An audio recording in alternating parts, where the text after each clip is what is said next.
Aliko Dangote is proposing another giant African oil refinery, but this time he does not want to own the entire project himself. East African governments are being offered as much as 30% of the proposed refinery, with Kenya potentially taking around 10%, and that raises a much bigger question. Why would Dangote want governments to become his business partners? Because this may not simply be about building another refinery. It may be about creating an entire regional market around it. The proposed refinery will be located in Lamu, Kenya, and could process roughly 700,000 barrels of crude oil every day. According to a Kenyan presidential economic advisor, David Ndii, Dangote Group has offered East African governments a combined 30% stake in the project. Kenya could potentially take around 10%, valued at approximately $500 million. Ethiopia and Rwanda have also reported shown interest. Together, regional governments could potentially invest around $1.5 billion. The refinery itself has been discussed at a cost of as much as $16 billion, while associated petrochemical and port infrastructure could push the wider development closer to $20 billion. But there is an important distinction. This refinery has not yet been built. The ownership arrangement is still a proposal, and financing construction timelines and final participation could still change. So the interesting story is not simply the size of the project, it is the strategy behind it. To understand why this refinery could matter, look at how East Africa currently gets much of its fuel. Ships arrive carrying petrol, diesel, jet fuel, cooking gas, and other refined petroleum products. Countries then have to use foreign currency to pay international suppliers, shipping companies, insurers, and everyone else involved in bringing those products into the region. But here's the contradiction. East Africa itself is beginning to develop more crude oil resources. Uganda is preparing to become an oil exporter. Kenya has discovered petroleum resources of its own. So the region could eventually find itself producing crude oil, exporting some of that crude oil abroad, and then importing expensive refined products back into Africa. And this is not just an East African problem. It is a value chain problem that appears across much of the continent. Africa exports crude oil and imports fuel, exports minerals and imports batteries, exports cocoa and imports chocolate, exports cotton and imports clothing. The question Dangote's proposal raises is simple. Why shouldn't more of the processing happen here?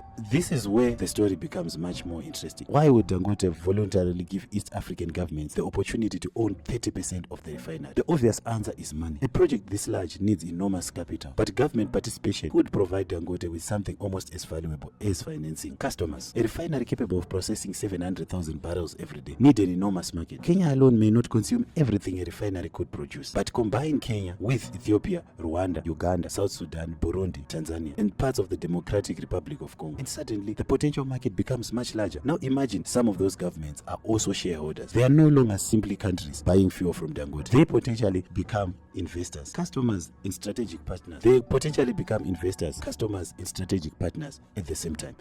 That could give them a direct financial interest in the refinery succeeding. And that could also help with something else refinery will need: pipelines, storage facilities, roads, port infrastructure, and distribution networks connecting the plant to customers across the region. So Dangote may not simply be raising money. He may be trying to build regional ownership around regional demand. And that explains why location matters. The current proposal centers on Lamu, on Kenya's coast. Lamu already has a major deep water port. It also sits within Kenya's long-term ambition to create a transport and economic corridor linking the coast to countries such as Ethiopia and South Sudan. For a refinery, that is extremely important. Crude can arrive by sea, refined products can be exported by sea, but fuel can also potentially move inland toward some of East Africa's fastest growing markets. Kenya itself is also a major fuel consumer. It has a large transport sector, aviation industry, agriculture, construction, and manufacturing base. So this is not simply about putting a refinery somewhere on the Indian Ocean. It is about placing the refinery where it could potentially save both Kenya and a much larger regional market. The real economic opportunity comes from what happens after crude enters the refinery. Instead of East African countries spending large amounts of foreign currency importing finished petroleum products, part of that money could potentially circulate through a regional industry system. The refinery would need engineers, construction companies, transport firms, maintenance companies, storage facilities, shipping services, pipelines, petrochemical businesses, and workers. That is what economists mean when they talk about value addition. The crude oil itself is valuable, but refining owning it creates another layer of economic activity, and petrochemical can create yet another layer. This is why Dangote's refinery in Nigeria becomes so significant. Nigeria had produced oil for decades while still spending enormous amounts importing refined fuel. Dangote's bet was that more Nigerian crude could eventually be processed inside Nigeria. Now a similar question is emerging in East Africa. But a project this ambitious still has enormous hurdles ahead. First is financing. Raising the billions of dollars required will not be easy.